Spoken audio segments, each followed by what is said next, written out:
Everyone in the sect calls him the most useless master. Nobody respects him, and no one takes him seriously. But everything shifts when he takes on a new student, because this girl isn't like anyone else he's ever met. She is the reborn soul of a once mighty empress who ruled with unmatched power. As she watches her master more closely, she discovers that he isn't weak at all. He's only pretending, because now both of them are hiding crazy secrets while living in the same sect, playing a silent game of power and mystery. So let's jump right in to see what happens next. In a quiet place, a young man finally found his way to the 108th Special Garden.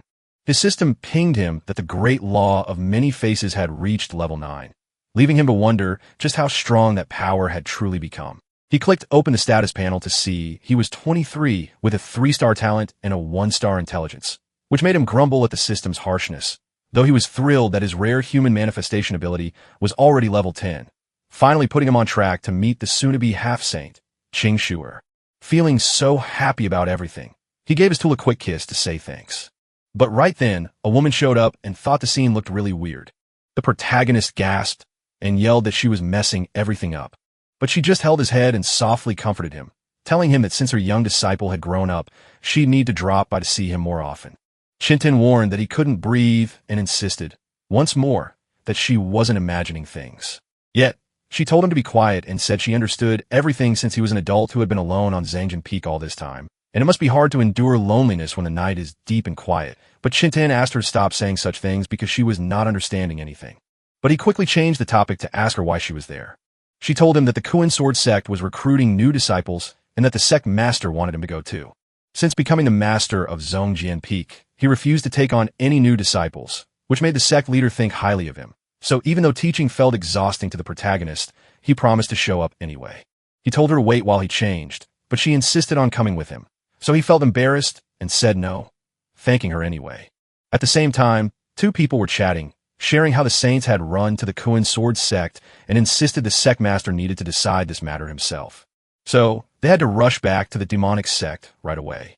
While the Kuan Sword sect gathered around Master Moenshin, the hero stood out in his fine clothes, so handsome and gentle that all the girls nearby felt their hearts racing at his perfect, elegant presence. While the men were annoyed, calling it a shame that a new spiritual cultivator dared to take on disciples, and claiming he didn't belong in the sect for lacking talent or for not saving the former master of Zhangjin Peak, the famous Jiang Qi. The main character didn't care about the praise or the complaints, just sat down next to the sect master with his book on how to edit the Super Collector. Frustrated by the situation, the sect master slapped his own head and yelled that he should look in a mirror, pointing out how the dignified master of Zhangjin Peak spent his days planting herbs and walking with birds while his cultivation remained stuck at a low level, making the question of shame unavoidable. Qintin felt a bit puzzled and asked if she really was the one who told him to show up. But his leader got angrier and called him out for talking back, so the protagonist tried to run away, only for his senior sister to step in, calm the sect master down, and tell her to stop pushing him. She explained that as the sect's only elder for thousands of years, junior brother Jiang must have his own special reasons for liking the protagonist, while Wen Taiyan warned her to sit up straight because some heavy things were resting on Qintin's head. The other men felt jealous, convinced that his good looks were so powerful they could move anyone, especially since they couldn't believe that even the mighty sect master and the famous beauty of Su Peak had fallen for him. Wen Taiyan shouts to the crowd that the test is starting now. After the new disciples show off their strength and a few are tested, the examiner steps forward to call Miao Ling. A stunning woman steps forward, leaving everyone speechless as they whisper that she looks like a real fairy. The other peak masters instantly started fighting over her, each claiming they were the one who should be her teacher. Once the test was done, the power surging inside her left everyone stunned. Even the sect master stood stunned, declaring that this power was the Ice Phoenix bloodline. Suddenly, every master rushes to her, including the sect master, who insists he wants her as his own student and asks if she is ready. But Miao Ling stays quiet, showing she's not really interested. Everyone stares in shock that even the sect master was turned away, but that tiny bit of hope still means there's a chance left. While all the men around her beg her to become their disciple, she just turns a blind eye to it all. The sect master, annoyed by her refusal, insists she pick a peak to join and promises her there will be plenty of resources to help her grow strong. Miaoing stares at Qintin, the only one who has completely ignored her. Without a second's thought, she points right at the protagonist and declares she wants to join Zhangjin Peak. The hero was so shocked he couldn't stop asking what was happening and wondering if he was really being pulled into a wild gossip storm.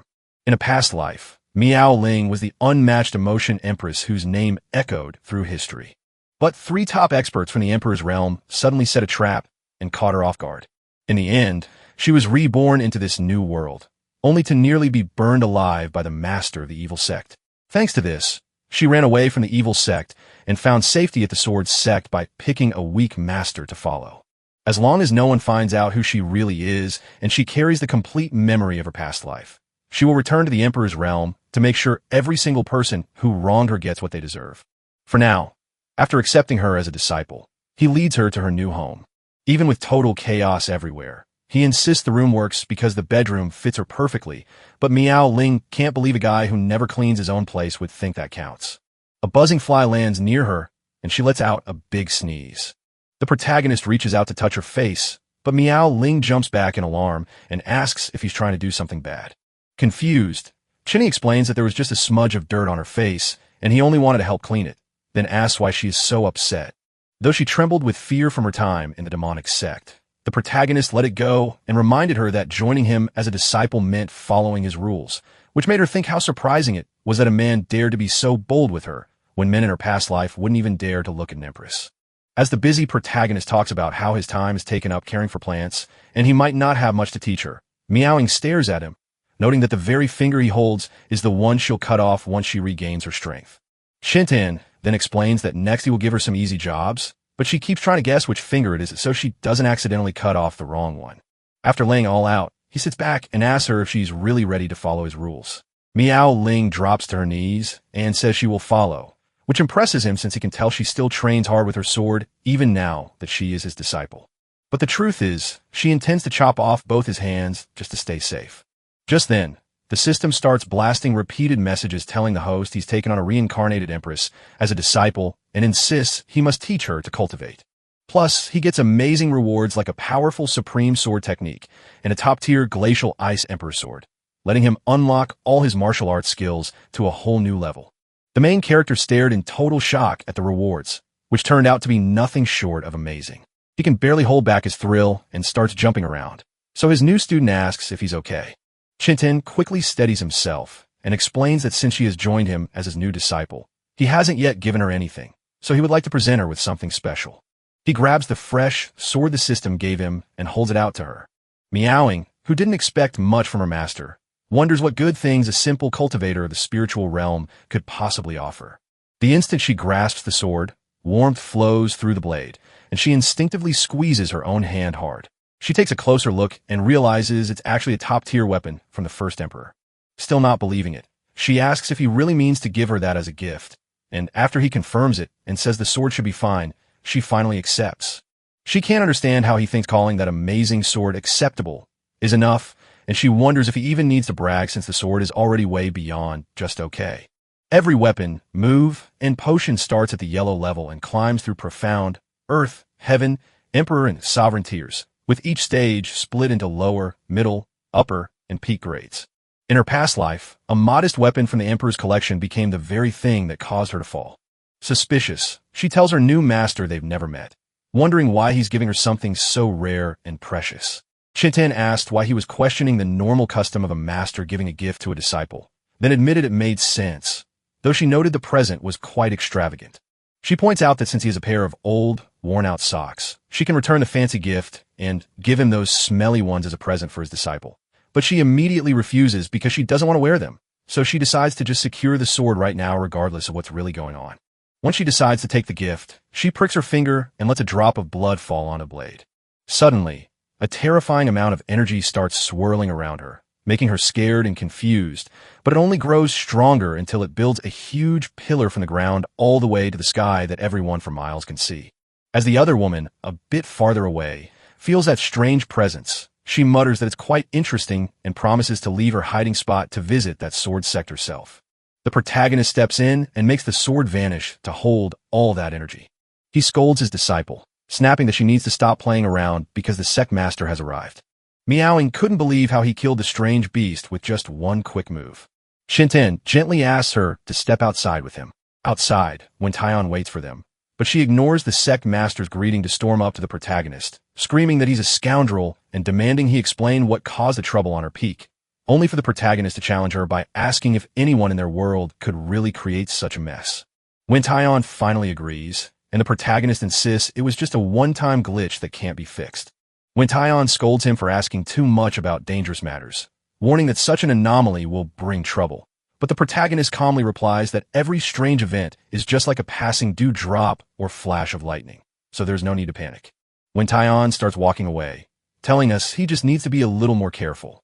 The moment the sect master departs, Miaoling pulls out her glacial Ice Emperor sword and wonders how he so easily created a weapon powerful enough to summon a heavenly disaster, only to vanish it with a single wave of his hand. Following her display of power, she gazes at the protagonist with growing curiosity about her master, and the next morning, an animal counts up to 7,664, while declaring that only through persistent daily training can they escape the evil god and secure a bright future for the Golden Crow. Just as the training was going on, the main character showed up and grabbed it by the throat. While the other crows tremble in fear of that ruthless god who slaughters demons without blinking, the protagonist plucks a few feathers from its body before it meets its end, carrying the crow back to his home. He muses that the meat is firm enough to be worth it, and with a satisfied meow, he looks forward to a delicious meal while meowing focuses on her icy sword practice. With just a quick wave of her hand, she slices through the air and turns everything around her into solid ice. She knows that even with her past life's experience, the true spirit of the sword remains incredibly hard to understand. Just as she focuses on her next strike, the protagonist shouts for her to eat, but she ignores him and readies herself for her next move. Before she could even react, he popped up behind her, swung a frying pan to stop her hit, and told her she needed to eat. She meowed in surprise, wondering how he appeared when she hadn't felt him there at all and what strange rule allowed it. Yet the hero speaks with the confidence of a master, declaring his rules unbreakable, so meowing falls quiet and obeys. Shortly after, they sit down to eat, and when she smells the food, it tastes so good in her nose that she feels like she's already eating it. But then the protagonist brings out a bowl of chicken soup with a smile that makes Miaoling feel a little uneasy. As he ladles out the chicken soup, he says he bets the meal will help her break through to the first level of the Golden Body Realm. She wonders if he is okay, explaining that the cultivation world is split into 9 big levels, like mortal, demigod, and emperor, each with 3 smaller stages. So, how could she possibly break through so easily, just by eating? But the moment she takes a sip of the chicken soup, something strange happens inside her, and she lets the bowl fall to the floor. She struggles to hold herself back. Her breathing grows heavy, her body heats up, and lost in the moment, she wonders what strange feeling is rising up inside her. The blood pumped from your heart takes about 25 seconds to travel all the way around your body, but the heat from that journey only takes 5 seconds to spread. She fights hard to keep her composure and decides she must just endure it, but soon she realizes she can't hold on any longer. She lets the flow flood her body, feeling the long-suppressed sensation spread through her as delicious and satisfying, proving that dish is truly a delicacy of the mortal world. After a whirlwind of feelings, she falls to the ground, panting hard, and wonders if she actually made it. Chinnen watches his student closely to see if he is getting the lesson right. The protagonist shouts to his disciple, declaring that he is the master here, and that unless she steps forward, all that Golden Crow power will go to waste. She is stunned to find that he cooked soup with the Golden Crow King, which makes her realize her master must be far beyond the spiritual realm, since his strength and actions show he is much more powerful than anyone there. But the hero is just a little happier, feeling he's finally on the right track to cooking dishes that truly dazzle. Curious Meowing gets up to ask her master if he is Chinny, but Chinny shushes her, reminding her that everyone needs to keep some secrets because he has his own, just as she does. That left her even more stunned, making Miaoling wonder if her master already knew her true identity. Once Chitin finishes his food, he gets up and tells her to make sure she eats everything before joining him at the table. Miaoling gets annoyed that he's taking advantage of her again and starts thinking she'll chop off his hands sooner or later. While other frozen monsters argued with him about his daily visits and captured friends, an annoyed dragon warned him he'd finally found the right door. A Bigfoot-like creature demanded he return the other demon kings he'd taken. A bird woman found his wickedness charming and invited him to drink with her. And a calm Qintian reassured everyone that his captives were safe and content without alcohol before explaining he was there to borrow their blood and would take as much as he could find. The bird woman was so thrilled by the protagonist's evil plan that she called it wonderful, but her friend rushed to warn her that this meant the protagonist was doomed to die. The dragon, already angry, shouted that the hero had gone too far and lunged to attack. The monkey tried to help his friend, but Qintin warned that if they wouldn't give the blood willingly, he'd take it by force, breaking the monkey's staff with a single swipe before summoning a giant beast to swallow him whole. Only for the dragon and bird woman to join forces against this new threat that Qintin simply smiled at, claiming he could do the same trick himself. He stepped back, tapped the earth to turn it into the white tiger symbol, gathered his power to form a heart-shaped blade, and sliced through the remaining two enemies with ease, leaving the bird woman completely stunned. But after spending so long out in the freezing cold, he started to feel chilly himself. He had been gone from home for a few days and started to worry that the little girl was already missing him. Once he had what he wanted, he turned around and went back home. Not long after, a massive explosion tore through the alchemy room. The meow was a startled question asking if her master was back. She peeked to find him standing right in the middle of the mess, having completely blown the alchemy room apart. The protagonist spotted her, beamed with joy that she had arrived just in time, and gave her a hot pill he'd made specially for her to eat right away. Miao Ling gazed at it and wondered if it really was the Demon Emperor pill. When she realized she was holding a top-tier Demon Emperor pill, she panicked, knowing that even in her past life as an empress, getting such a rare treasure had been a huge challenge. She finally saw that every day her master had been away was all her own doing. Qintin glanced at her, wondering if the medicine tasted too bitter to stop her from eating, but she shrugged off the taste and challenged him on whether he really thought that place was the right spot. As he glanced back, he finally realized what he'd done and admitted the spot really wasn't right. So they left, and she swallowed the pill, which started to work almost right away. Qintin watched her closely, realizing he had to slowly pour his spiritual energy into her body, especially since her condition was perfect, and this was the moment she would wake up.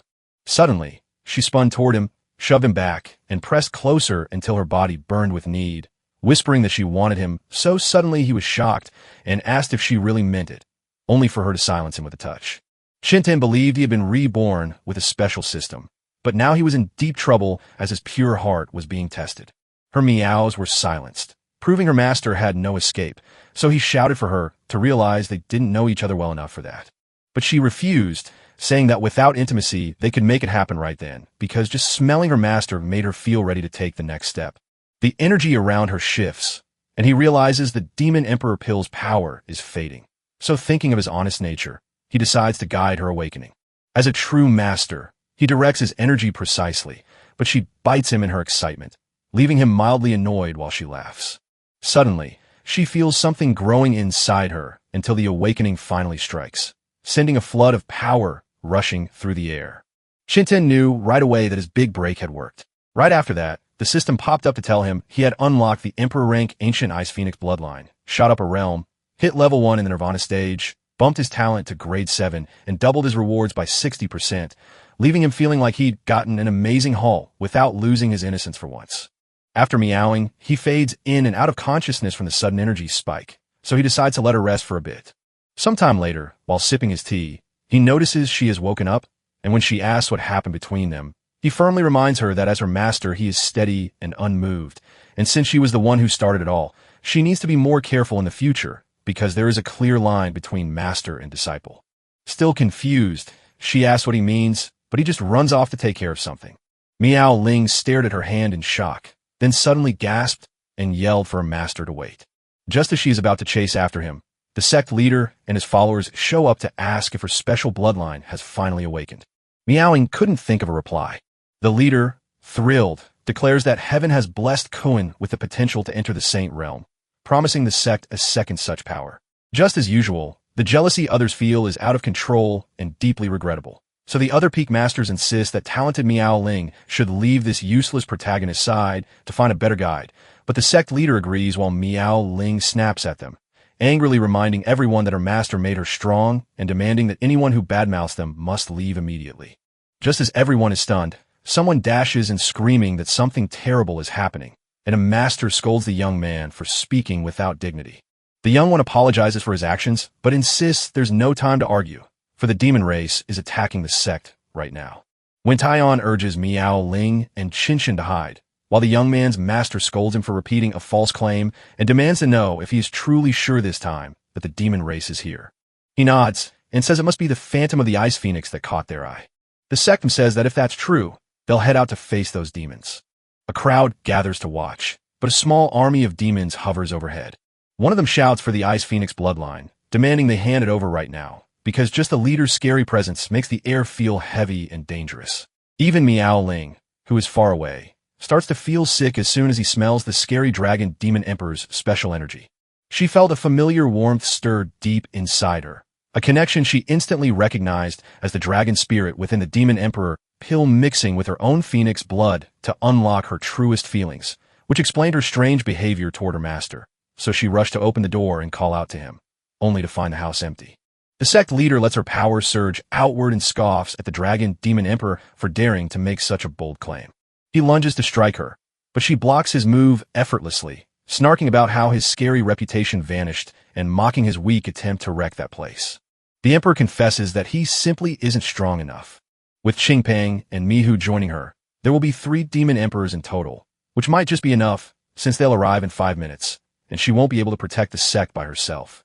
When Taiyan worries about other demon emperors, while nearby, Qingpeng blames Miao for her actions, but she insists the episode was too short to matter. But the hero was already close, holding a paper plane marked with the number 78, saying he'd invite contestant 78, and just as he tossed it into the air, he whispered for it to fly fast and catch up to them. Qingpeng spots a flock of paper planes trailing behind them, and jokes with Miho if they're her new pets, though she can't fathom how that's even possible. Suddenly, the monkey spots a tiny spark from the plane, and right after that, a huge explosion tears through the air. They barely made it away, but they still have no clue where it came from. Suddenly, a giant frying pan rolls toward them down the road, but the hero steps forward and shouts that the path is blocked, and they have to turn back the way they came. The two realize that he is the same bad man who hurt them last time. They wonder if he is from the Kunlun sect, so the hero smiles, tells them they guessed right, and announces that there is a prize waiting. But the 2 emperors are so scared of how powerful their opponent is that they politely apologize for the trouble and rush to leave, even though Chintan asks why they're running so fast since they haven't even gotten their prize yet. He unleashed his ultimate power again, summoning a golden dragon from the sky to slam into the 2 opponents with a massive blast that crushed them instantly, only to scoff that they are still far too weak to move a single muscle, while the dragon emperor and the sect leader stared each other down in silence. She notes that half an hour has gone by without the allies arriving, and she wonders if they can be trusted. Seeing there was no hope left, the dragon emperor finally gave up and sent his people to run away. He promised to make the 2 enemies pay when he returns, and the crowd cheered with relief, but she knew the demons were now targeting Meowing, so she had to rush there right away.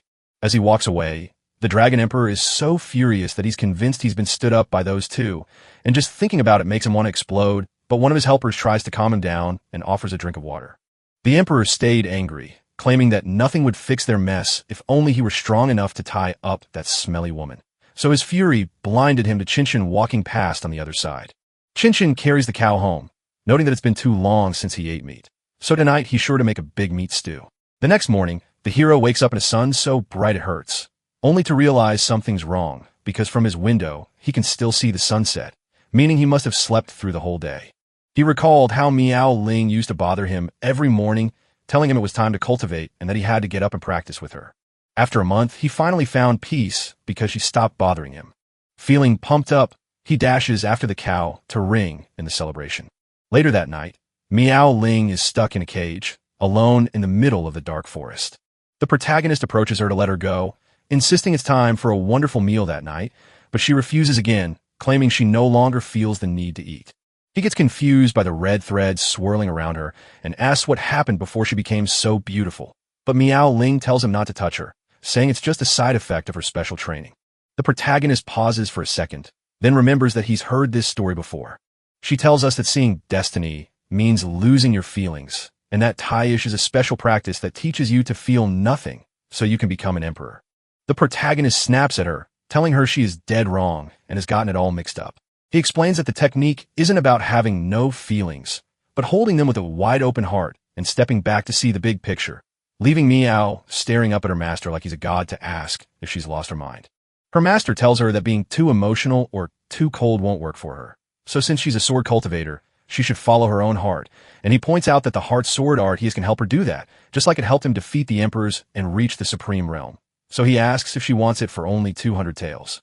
She wonders if a supreme realm sits high above the emperors, and he nods to confirm it does. She eagerly hands over 2 gold coins, claiming she'll take it, even though the book costs 200 taels. Yet, as she clutches the book, she looks like Smeagol holding his precious treasure, wondering how she once faced endless struggles to fail, only to find it so easy in this life that she could grab it with just a simple reach. Before she goes, she watches her master laugh and gives him her thanks.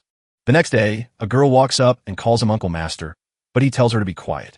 That was Yin Qinji, Wen Tian's own personal disciple. He tells her that Miaoing's old way of training had gone wrong, and Qingxi asks if she's okay. The hero tells the student she's doing great, and now that he's helping, she's mastering a new move even stronger than before, which makes Chiny thrilled to see she's truly living up to her Uncle Master's high expectations. As Miao Ling tried to focus her energy, she was constantly distracted by voices praising delicious food and calling Uncle Master the best in the sect, which made her so angry she yelled that they could talk anywhere from the river to a volcano, but she just needed to be left alone to grow stronger, while Qin Tian calmly asked if she understood why he was doing this. He spoke with grace about the old saying that staying calm when the world stirs you is tranquility, letting go of what fills you is emptiness, and only by keeping your heart steady through any danger can you walk the path of the Tao even farther. So all of this helps calm her mind, and Qini cheers for her uncle's great teaching, while Miao Ling nods in agreement, because the explanation finally clicks for her. He warns that if they wait too long, the soda will go flat and the fries will get soggy, so they have to eat fast. Miaoing stared at him, and when he asked why she was drawing her sword, she said that unfortunately, today she had to show the most disrespect by killing her own master. The two start running, and she chases after him, completely fed up with how things are going. Later, in the middle of a wide-open field, the hero finally meets the Monkey Emperor. Qin whispers that he made a terrible mistake by stepping foot there. But Qingpang insists that no matter what, he still had to do it. As the battle erupts, the protagonist laughs, declares that nothing has changed, and effortlessly defeats the Demon Emperor once more. He walks over to the lake and grabs another jar. Qingping tries to stop him by saying that wine belongs to him. Qintin scribbles his name on the jar and declares, "This is my wine now." After gathering all the wine bottles, he says he must head home to share his new stash with his disciple.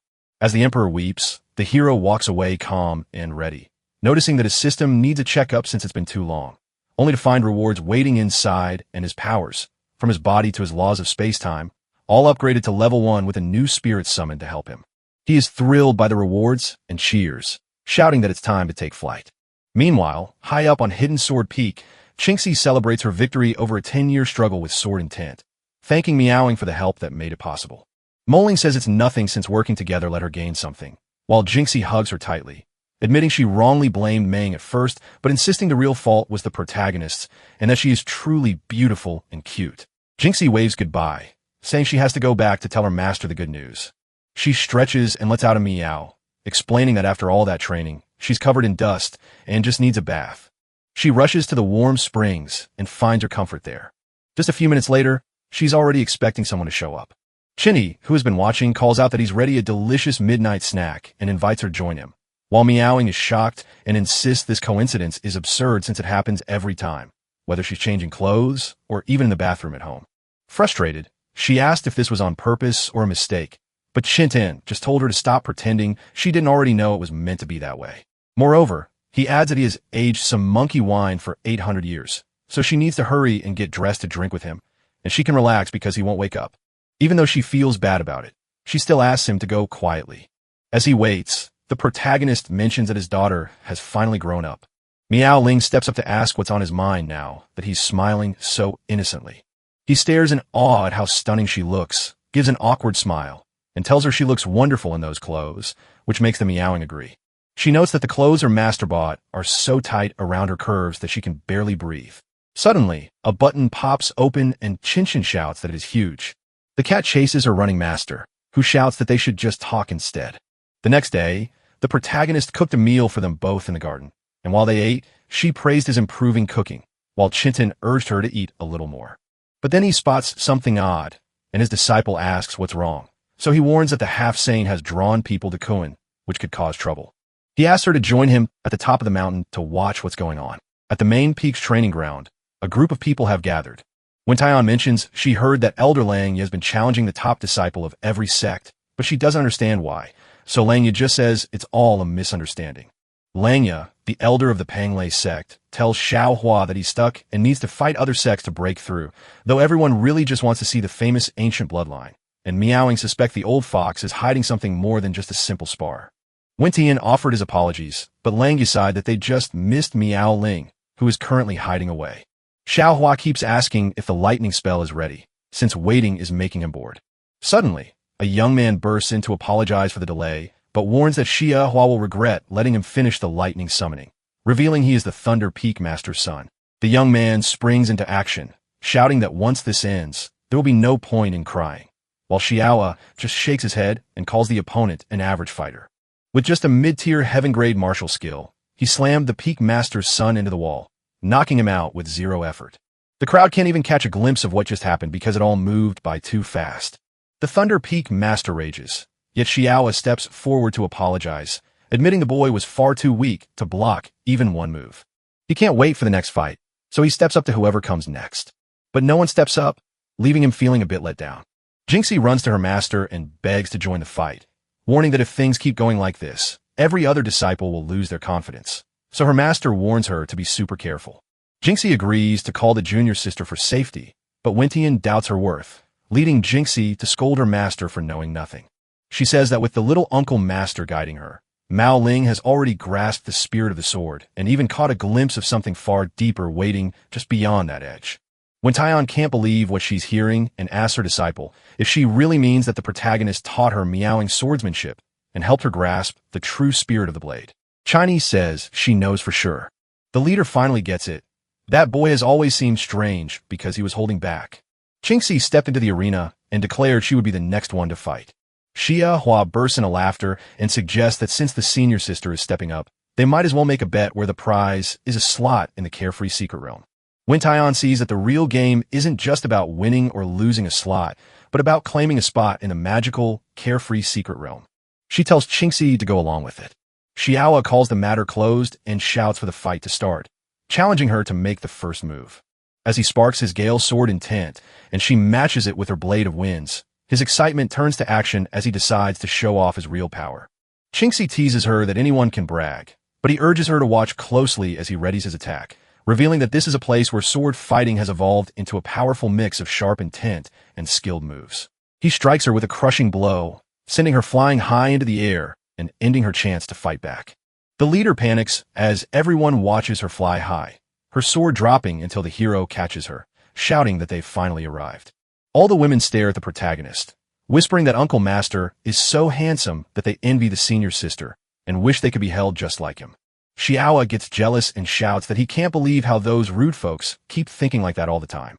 But the moment he sees Miaoing, he gets instantly hooked by her beauty. He rushes over to take her hand, introduces himself as Xiaohua, the top disciple of the Pinnacle leader and one of the 3 greatest young talents, and politely asks for her name so they can finally get to know each other. He thinks she is truly amazing and absolutely dazzling.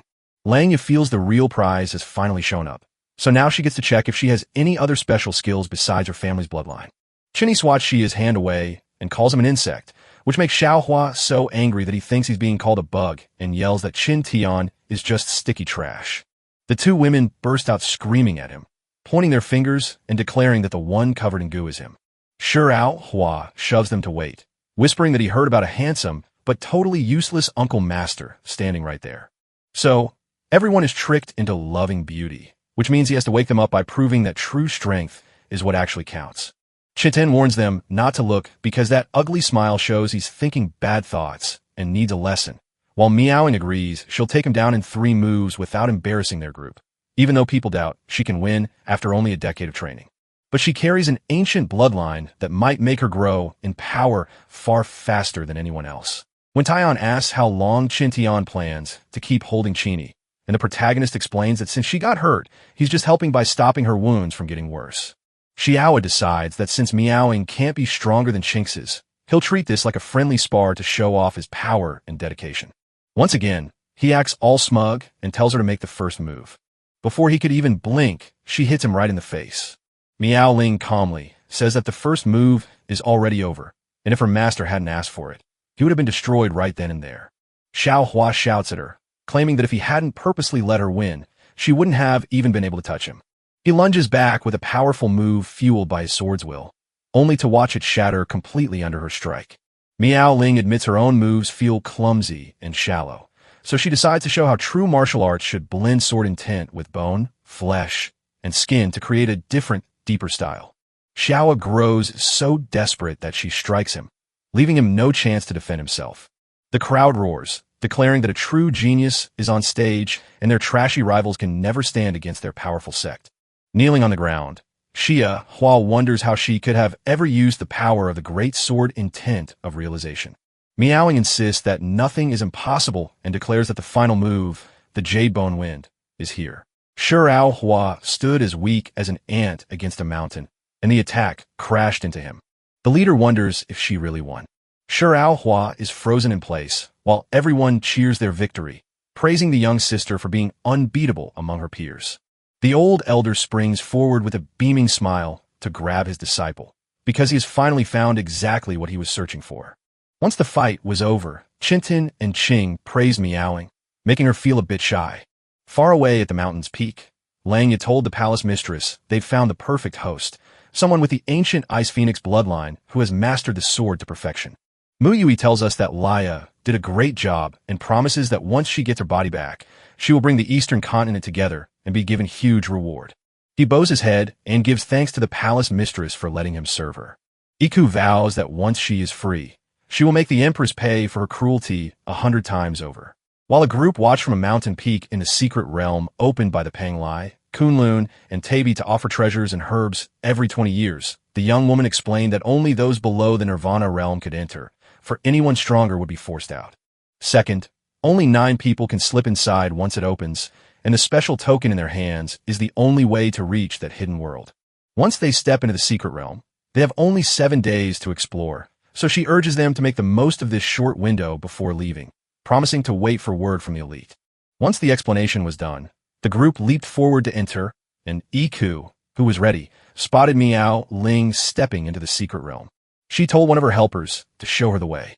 Meanwhile, inside the secret realm, Miao Ling wandered alone after getting lost, not even knowing her master had planned it. She feels like something is watching her and calls out to see who it is.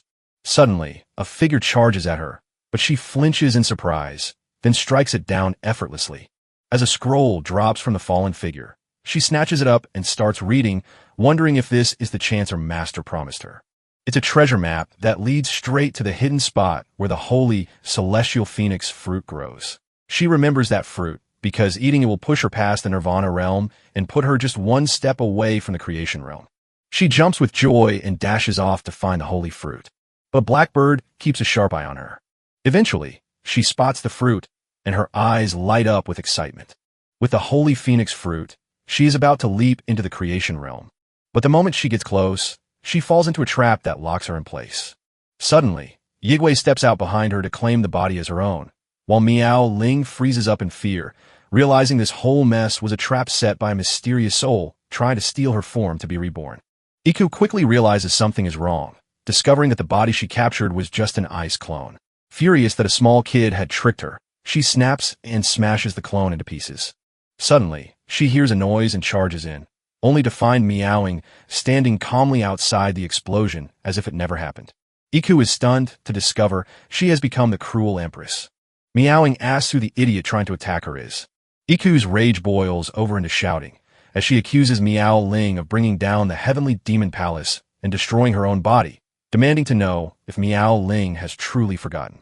Miao Ling pauses for a second, and then admits she can't remember a thing. Yui is absolutely furious that her enemy doesn't even remember her, but she whispers that rumors say the Empress has fallen, and looking at her now, it seems she must have been reborn.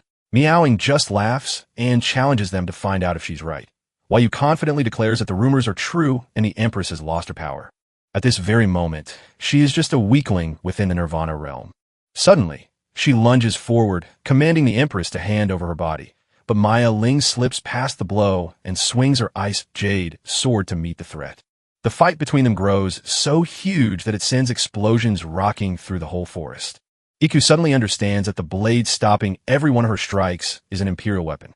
With that, she gets even more excited declaring that today is truly her lucky day because now that she has a body with amazing talent, she can also get a weapon that no one can stop her with. She keeps pushing forward and orders the Empress to give up right now, but she won't hurt the body she plans to claim.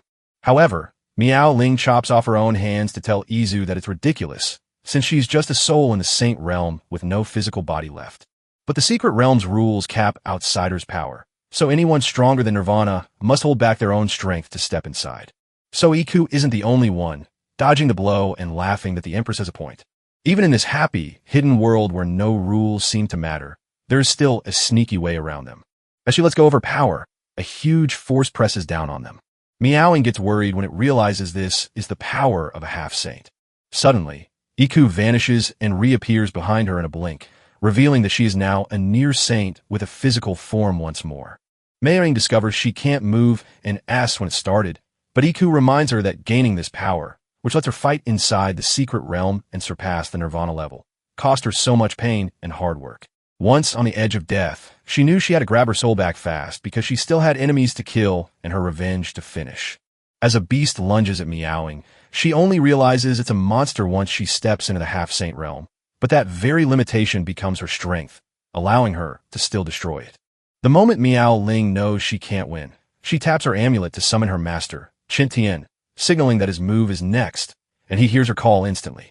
Once upon a time, the protagonist warned her that only 3 days remained before the carefree secret realm opened, and she faced its dangers, so she had to grab her special time, token, and never let it go. She wondered how he managed to do anything from so far away. Qin Tian said that whenever she needed him, he would step out of the amulet to help her. Miao Ling tucked the secret away safely, leaving Qinny stunned, while the Empress warned her master to be extra careful when stepping outside. Back in the present, he realizes his disciple has left with her senior sister for a carefree secret realm. So now that he's all alone and happy about it, he decides it's time to enjoy himself.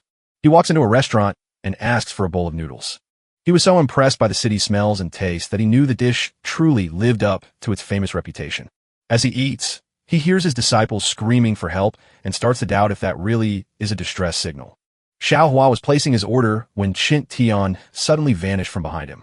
Iku, ready to win, asks the Empress if this really is her last choice, since there is no need for any more useless fighting. She tosses the amulet aside, calling it nothing more than a worthless trinket. But the protagonist shows up with a mask over his face, demands to know what's useless, and when Iku asks who he is, he punches her so hard that she flies back and creates a huge explosion. He picks up Miao Ling and asks if she's okay and what happened there. He's also wondering where everyone else is and why they aren't together. Miao Ling, almost too weak to talk, promises to send every memory from that time straight to her master. In a heartbeat, he pieces it all together and sees that Langya and the woman are a team. And now the whole strange show makes sense, because that foolish old man tricked his student into fighting just so he could steal a body for his beloved, right after Miao Ling asked why he looked so silly with that monkey hat. The hero says he found a secret trick to use his half-saint power and break the rules of the secret realm. And the best part is that this trick is super easy to understand. Once you've wiped out the evil beasts in the hidden world, their souls can take their place. His student explains that since the woman can wield half-saint power, she must have defeated a half-saint demon, and his master agrees that is exactly what happened. Iku wakes up trembling in fear, knowing that one hit from that terrifying power was almost enough to shatter her soul. It turns out the demon bee soul inside the protagonist is actually the sacred spiritual explosion monkey from the heart of the secret realm, where power is supreme, and since her soul can no longer hold within the Empress's body and would be no match for the protagonist anyway, she has no choice but to return to her own original body. She gathers her strength and blames that woman for turning her into a monster. The Empress is amazed that her master appeared instantly after she barely asked, and he explains that since he always keeps his word, his promise to show up like lightning was exactly what happened. The ground starts shaking, and they scream that something is moving underground. Suddenly, Ishu bursts back into existence inside a demon beast, vowing to kill the Empress and that certain man, and as she spews venom at them, the protagonist shouts for Miao Ling to run, while a worried Qin Tian urges caution before stepping in a punchback with a flurry of strikes. However, his punches bounce off her like they have no weight at all, and Iku just tells him they are far too weak to break through her defenses. She discovers her skin is as hard as armor. Iku strikes out again, pushing him back. He realizes the fight is getting much worse than he thought, and now his biggest trouble is that he simply can't break through her defenses. She keeps pushing forward, and the moment her hand brushes his clothes, the fabric melts away. He knows it's deadly poison and won't let it touch his skin, so he shouts a warning to her master. But before he can react, he's already caught in a sticky web and pulled into a cocoon. Iku stares ahead, waiting to see if anything will happen. Miho Ling, who is also watching, feels worried at first, but soon realizes what is really going on. Yue, still puzzled, asks if she won, and then cheerfully declares that her next opponent is ready. Just then, a crack splits the cocoon open and the hero steps out without a struggle. He notes that he'd totally forgotten about the ice jade sword until his disciple reacted just in time, leaving Iku confused until Tian interrupts to say it's his turn to have fun. So he combines the sun and moon hand signs with a single mouth, heart, and treasure head body seals, proving that just 3 are enough. He rushes forward, and Iku screams to block the blow, but his power is so far beyond hers that his heart sword slices right through her guard and body like they aren't even there. Once the battle ended, he threw the sword to Meowing and urged her to catch it fast, promising that there was good news coming. He checks the fruits and confirms they are real, while Miao Ling sees that the sacred fruit remains perfectly untouched. The protagonist grabs the fruit and declares it's meant just for her, so she must eat it right away while he guards her. The moment she eats the fruit, something amazing starts growing inside her. The protagonist stares at the system and declares it is done, earning a congratulatory message about his disciple reaching the Nirvana peak and a 20% boost to his login rewards. Meowing gazed at her own body and felt her power surging, knowing that once she rested at the peak, she would soon step into the creation realm. But she still had one final matter to settle before that, so he grabbed a chain and started searching the mountains while she asked him what he was looking for. The chain kept moving deep underground, and then the hero yanked it back, screaming that he had finally caught the one hiding thousands of meters below the ground.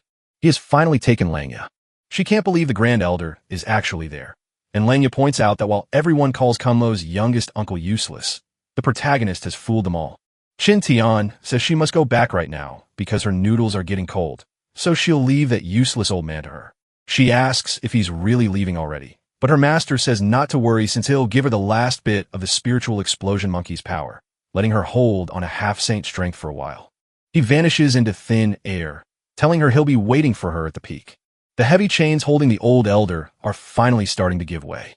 He stands up and jokes that she must have confidence in herself, wondering if she really thinks a beginner like her can beat an expert like him. But she stays cool because in her past life, she was a feared empress, so when it comes to experience, she is unbeatable. The elder lunges at her to test her fighting skills, but she easily dodges, realizing her new body feels incredibly light and believing this boost comes from her bloodline growing stronger. The elder acts all high and mighty, asking what's wrong and wondering if that useless master forgot to teach her how to use her half-saint powers. But Miao Ling steps on his sword, saying she's just getting used to this new power, then quickly corrects herself and admits she's actually remembering how it felt in the past, while the elder keeps attacking and insists that even though she has a half-saint strength, she only knows how to dodge. So she's just a scared little girl, and now he's going to finish her before she even hits the ground. A soft meow told everyone it was her moment to strike. The old man tries to hit her, but she disappears and suddenly shows up behind him with scary speed. She claims there is still power inside her that needs to be shown. Even though he manages to block the strike, her power is so huge that she throws him backward into a rock with frightening force. And while she worries she is still far weaker than she used to be, that doesn't matter right now, because she is only in the half-saint realm. The elder can't believe how fast she moves or how strong she is. Meowing says she's done with this nonsense and wants to get it over with right now. The elder unleashes his true power, declaring that he has only just begun to show what he is truly capable of. Even though this little girl speaks so boldly now that she has a tiny edge, today she will finally learn what a real saint truly is. But Miao Ling keeps smiling, asking what a half-saint is when she has wiped out so many of them that she can't even count them. The fight goes on with scary blasts, even though everyone knows how it ends. Elsewhere in the woods, the group keeps looking for her, calling out and asking where she could be. Mao Ling pops up, showing she's actually there. Jinxie dashes toward her with tears streaming down, desperate to know where she disappeared since they all stepped into that realm, and Meowing explains it was just a lucky little encounter. Everyone gets curious and wants her to explain, so the Empress admits that the moment she arrived in the land, a ruby suddenly popped into her hand. As she mumbles about what happened, the main character jumps right back to eating his noodles. But the moment he sits at the table, he spots his bowl on the floor and immediately asks what's happening. A huge commotion is breaking out as guards are attacked by someone trying to grab the princess, who is trying to run away when another figure shows up and demands she stop and give herself up right now. The man standing behind her is holding two people as hostages and warns the princess that she likely wouldn't want the people of that land to get hurt. Feeling worried about everything, she keeps asking herself what she should do. As chaos unfolds, the hero jumps up to the window and screams at the sky that his noodles fell and he got nothing to eat, wondering why he's being punished so badly. The princess sees her chance and yells to the young master, shouting that she is Princess Mingyan from the Choming Kingdom and begs him to help. But one of the invaders warns the hero that this is a demon's trap, and if he wants to live, he'd better mind his own business. He picked the worst possible moment to act arrogant, so annoyed that he hadn't eaten his noodles that he scolded the two villains for making too much noise after he was already complaining to the heavens. In just a blink of an eye, he blasts a fireball so huge it shatters the bad guys and the earth beneath them, leaving a giant hole, while the princess stands frozen in terror, whispering that it is unbelievable. She sprints over to the protagonist, thanking the young master for saving her life and asking if he'd like to return to the palace so she can repay his kindness, but he politely declines, saying he has other urgent matters to handle. He hops onto his flying pan just as she yells for him to wait. She knows he is truly gone, but luckily she managed to capture his face in a projection stone. So now she just has to go back and ask the intelligence agency to investigate and discover who that young master really is. On his way home, the protagonist figured it would take a while for his disciple and the others to get back to the sect, so he decided to head home and unwind for a bit. But the moment he steps inside, he notices something odd. He opens the barrier and wonders why a sacred realm has been set up right in his home. He looks around and sees nobody around, knowing this place has been empty for at least 2 weeks. He runs everywhere, looking for any sign that his mom and dad are safe. But the moment his feet touch the floor, he knows something is very wrong. One tile springs up, and he suspects it could be a trap. But somehow, only 2 puppets show up. The puppets whisper that his parents are off enjoying themselves with the servants, so he shouldn't worry, but he must be very careful of Shu. He didn't quite get it, so he asked exactly what he needed to watch out for. After a while, the hero walked through the woods and excitedly declared it was time to log in for some good luck. As a reward, he gets 2 tiny master balls. All at once, a tiny thing falls out of the machine, and he just watches it drop. Angry, he flings it down and calls it a scam because he paid for 49 days but only got that thing, while warning the little guy not to think he'll be fooled since he's already beaten every forbidden Pokemon he can't name, right when a fox jumps out and gets snatched up and dragged inside by that thing on the ground. He finally understands it's that thing that starts with poke and ends with man. He lifts the object off the ground, hears it still buzzing, and wonders how much longer that noise will last. Just as things got weird, someone else showed up yelling at the hero to run, claiming the magic ball holding the Qingchu Empress was actually theirs. The protagonist spins around, asks what an empress is, and insists that the object doesn't belong to that man.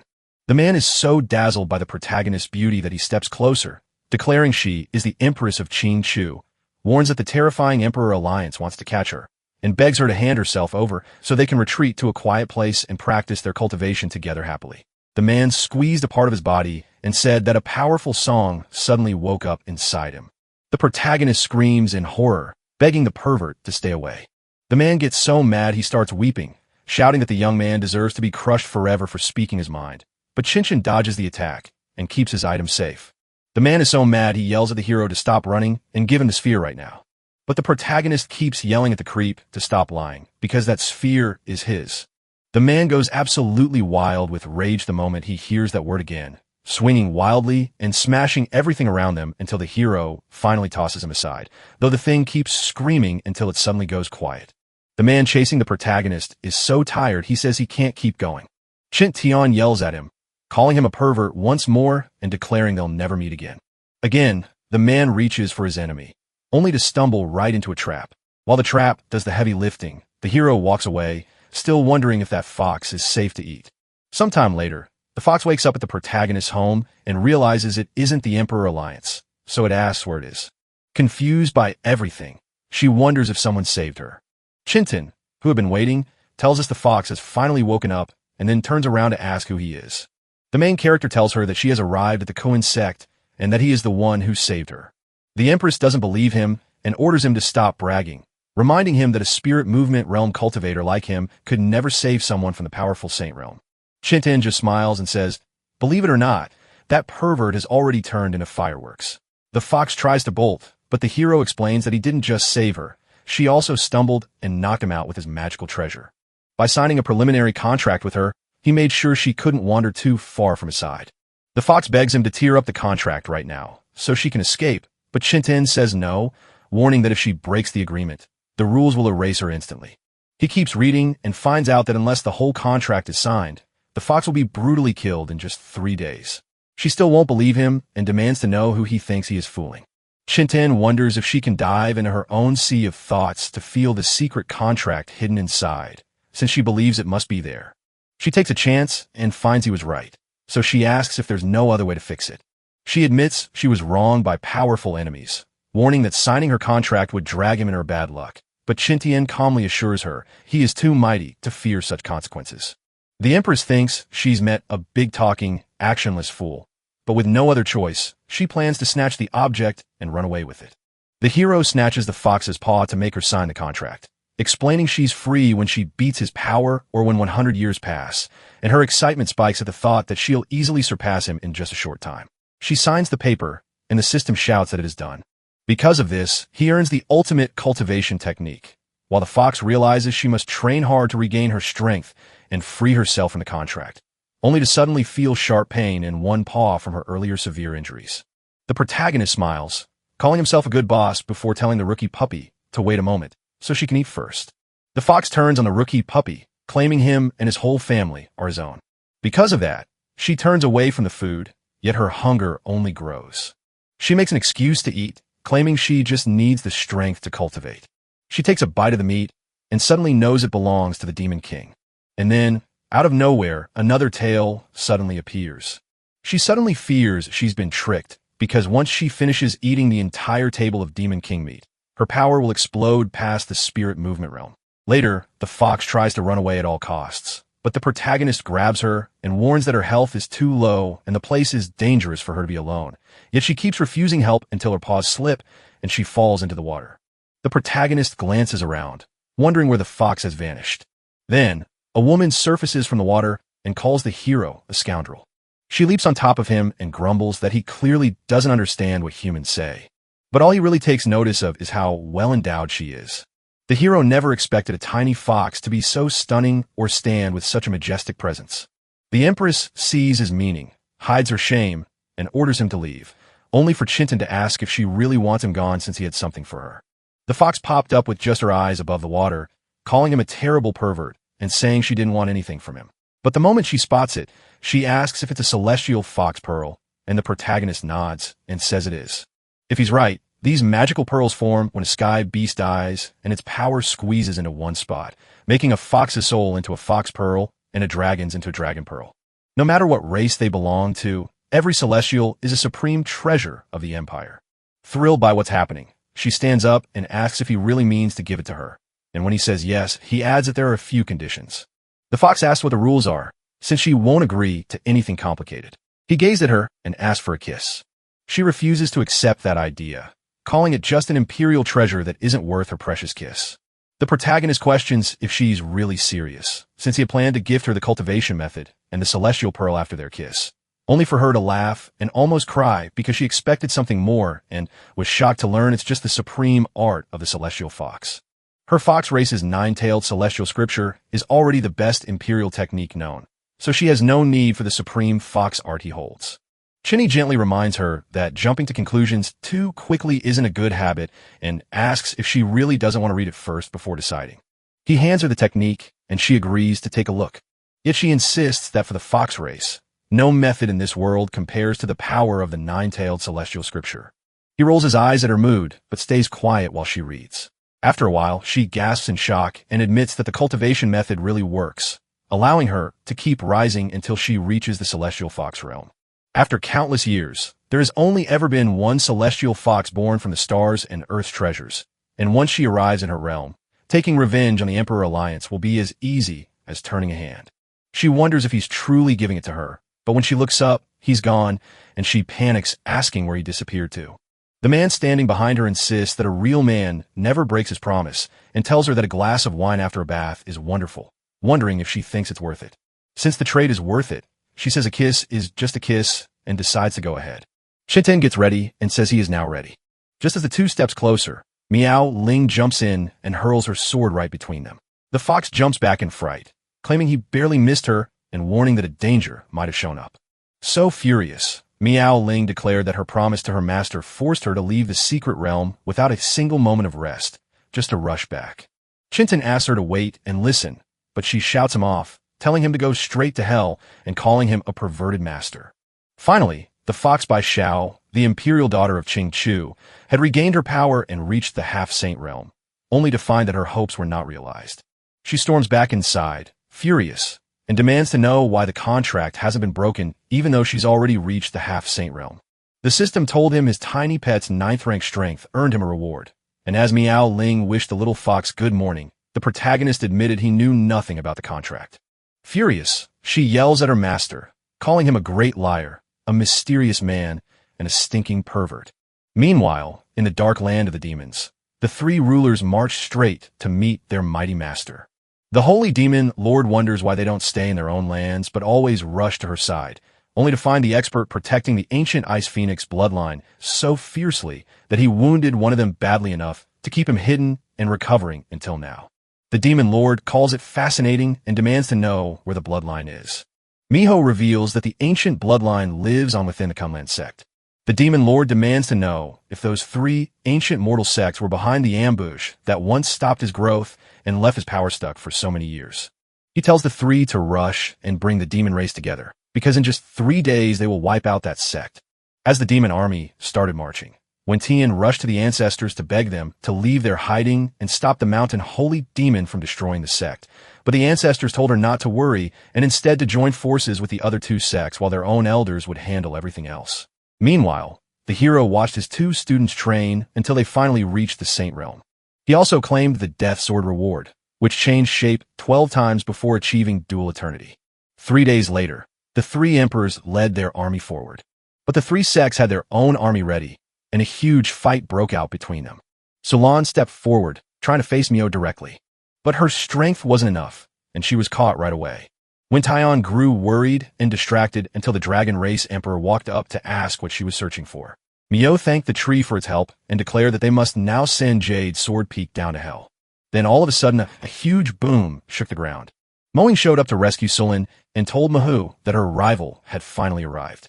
Mio was overjoyed to finally see the Ice Phoenix bloodline emerge. Sulin heard the meow telling him to rest, for she would watch over the weary bird. Meanwhile, the fox and the main character just watched from the sidelines. She dared her twisted master if he was really just going to stand there and watch.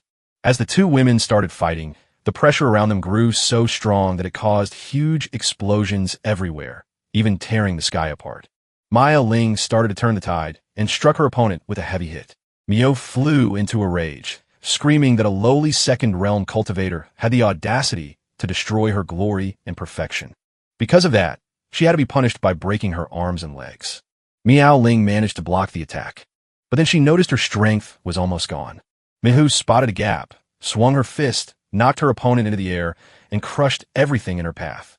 She kept building up her power into a glowing sphere that made everyone nervous, while the fox scolded her strange master for standing still when they needed to save her. But Shinten held her back and said not to rush since the senior sister was doing fine. The protagonist said he never expected his disciple to have saved some of the half-saint power he gave her before. Miao Ling stood her ground in the fight, but she groaned that it would never stop and that she was finally reaching her breaking point. Right then, her earring snapped, and a wild, powerful energy surged out of her. Mio couldn't believe what she was seeing. She saw herself losing and knew something was right behind her. They blocked every attack while shouting that the three sects' ancestors were there to make their victory certain. They insisted they had to back Wen Tian first. Miaoing wanted to ask what was going on, but the elders cut her off and told her to just leave the rest to them. As the world crumbled in battle, the hero ran back to his secret warehouse on Hidden Sore Mountain. Xiao asked why he needed to rush back just now, and the hero chuckled, saying he had a hunch he'd have plenty of time later to show off. The fight was getting so fierce that even the three talents moved in, swinging their myriad world greatswords. The elders threw everything they had into the fight, desperate to stop the Demon Lord. Yet the Demon Lord claimed it was just an old trick from 300 years back. As the blast of destruction crashed together, a huge explosion threw everyone flying. But the demon lord revealed his true shape, stopped the blow with just one finger, and joked that they were doing well enough to even crack his sedan chair, though they still couldn't beat him. So with no one left to stop him, he declared he was heading for the Emperor realm and struck meowing. The sect leader screamed at her to be careful, but she had no choice left and just accepted that it was all over. Just as the demon lord struck, a hand shot out from inside her chest to block the blow. Miao Ling, shaking from pain, cursed her master, who then asked what had caused her to be in such a terrible state. She wondered why he didn't tell anyone he was coming, figuring he had to feel the sting himself to know how bad it was. The hero declares that the demon only asked a question and that he, Venerable Jianli, the guardian of Koan, will answer it. Yet Ling stays annoyed, insisting that changing the subject has gone too far. The demon lord bursts out laughing, mocking the idea of being a protector as a silly joke before declaring that today he will crush everything in sight because no one can stop him. He lunges for an attack, but quickly realizes something has gone wrong and wonders aloud how it's possible when the protagonist sliced right through his skin and severed one of his arms with such ease. Chintan glares at his rival and shouts that since everyone loves him and he's bursting with joy, the coffin lid will fly open to reveal the great life and death sword. So come on, have you never heard of this before? Or do you want to know more? But the demon lord cuts through his act, scoffing at the idea of a supreme sword and calling it nothing more than an emperor-level blade. The protagonist asks if he truly believes it, because if he does, he'll show him another strike. The demon lord strengthens his skin, yet the hero's strike is so fierce that it smashes right through the armor, tearing off his arm and leaving a ruined mess, which makes Chintan wonder if the fight is done because it has lost all its fun. The mighty demon lord, who used to be a huge and terrifying dragon, is now being treated like a tiny baby dragon. When Taion asks Meowing if she is okay, and Meowing says yes while asking if the fight is finally over. When Taion says she's nearly done, but she really wants to know who that stranger is after seeing him knock a saint demon out with one punch. And while Meowing tries to say it's him, she stops herself because judging by the master's clothes, he clearly doesn't want anyone to know it was him. So she changes her story, claiming he is likely a contingency plan left by Ancestor Jang that her master simply found and activated. And while Went thinks this is wonderful, because it means the war will end quickly, Meowing can't believe how easily her leader accepted that idea. Even though the demon lord is hurt, he is still standing and not fully defeated yet. He begins to grin, admitting he vastly underestimated both the hero and that sword sect. As his body starts to grow back, he yells that this odd sensation is the result of mastering the dragon's hidden power. Another explosion blasts open the air, grabbing everyone's attention as they wonder what's going on now that a powerful aura has shown up. The demon lord rises and laughs, admitting the protagonist nearly killed him. But now that he's almost as strong as the emperor, he's invincible and must repay his big helper. The two women were shocked to see the demon lord grow even more powerful after reaching his third level. Meowing wonders if her master can truly take on a foe that powerful. Feeling unstoppable, the demon lord vows to become the new emperor and rule all demons with the help of the Ice Phoenix bloodline, then unleashes his terrifying power and tells the sword sect to pick how they want to die. But before anyone could blink, he got hit. The hero strikes so quickly that the demon lord is stunned and confused, wondering what just happened.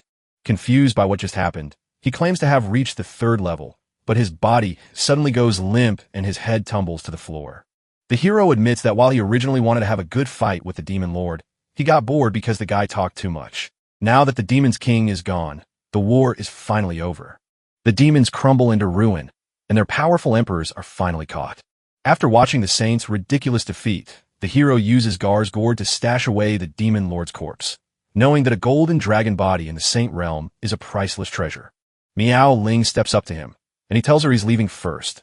She asks if he isn't going with her, but his face turns scary as he says no, insisting she must wait. She asks what he means, but he walks back toward where he came from, leaving her shaking with a mix of rage and heartbreak. When Taion asks if the venerable Jen Lai has gone, but distracted, she wonders who her leader is talking about. When Taion is talking about the person who just helped them, since she barely got a moment to thank him. She also says those tiny things are growing larger and larger. Back at the peak in the alchemy room, the hero was mixing everything into the cauldron while the tiny fox grew so bored after waiting half a day that she started chatting with the nearby birds. All of a sudden, she heard someone shouting her name. The moment her eyes opened, she found Meowing sleeping there and wondered why the fox was resting in that spot. Xiaoru hugged Miao Ling, thanking her for returning and telling her the master had been in the alchemy room for a long time, while Miao Ling asked if she saw the smoke seeping from under the door and felt a bad feeling coming on soon. Suddenly, another explosion tore through the alchemy room. Confused by the noise, the little fox cried out to ask if Hidden Sword Peak was under attack. But Meowing guessed that the master had likely blown something up again while he was practicing his magic. She said they had to blow the smoke away first, and they did it quickly. Chint Tian burst from the ruins, yelling that he had finally made it. The system chirped that the sacred dragon source was done, and the prize waiting was a Choming flower. That night, the two of them started swapping their clothes. Xiaoru wondered what strange clothes those people were wearing.